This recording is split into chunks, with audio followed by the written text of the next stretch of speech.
Maybe if he digs far enough, we can find a good movie. It's day 22 of 31 Days of Horror, and we are watching the movie The Deeper You Dig. This film was made by a family called the Addams Family, even though his wife doesn't share the same last name. Apparently they make a bunch of indie horror films together, 9 in total. They pretty much do everything from directing, writing, acting, editing, cinematography, pretty much everything. Which I'll give them some credit for, but with having such a small crew, you could really tell with the quality of the film and the writing. The story goes, Ivy, who's a tarot card reader, and her daughter Echo live in a small town up north somewhere. Echo sneaks out at night to go sledding in the pitch black and ends up getting hit by a car by their new neighbor Kurt. He's been trying to remodel this rundown house next door. Feeling freaked out, he now has to figure out how to hide this body, all while the mom is trying to find her daughter. I personally didn't like this story too much, I just think it was poorly written.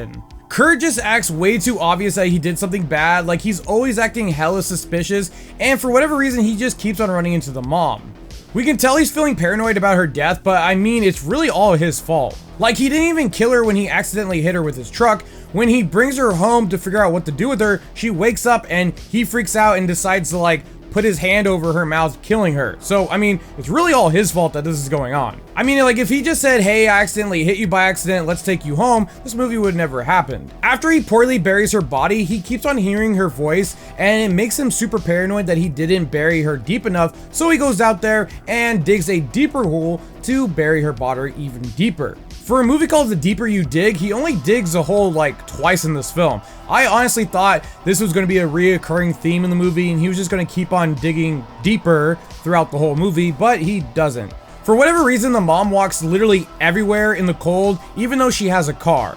She doesn't really seem too heartbroken that her daughter is missing or potentially dead, she's just kind of going through the motions. The more Kurt gets paranoid, he keeps on hearing the radio go off, and he also sees Echo's ghost a couple of times. I personally think they could have done a lot more with her ghost throughout this film, like maybe she just hangs around and talks to him a bunch, but they didn't do that. They also randomly bring up this 7 circles thing with the mom, and they never really go into heavy detail what all that is even about. I mean, she goes to see this guy and talks about it, but that was pretty much it throughout the film.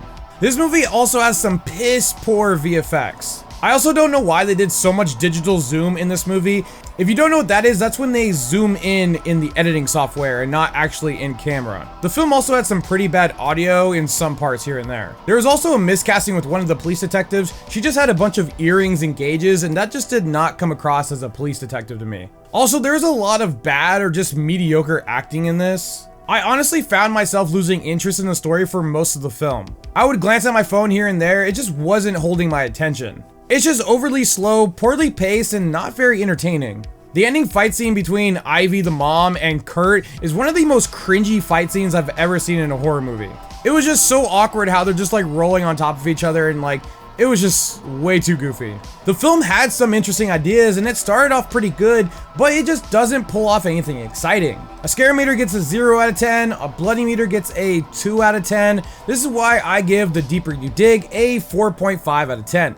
If you guys like this review, hit that like button. If you guys want to see more, hit that subscribe button. And as always, thanks for watching.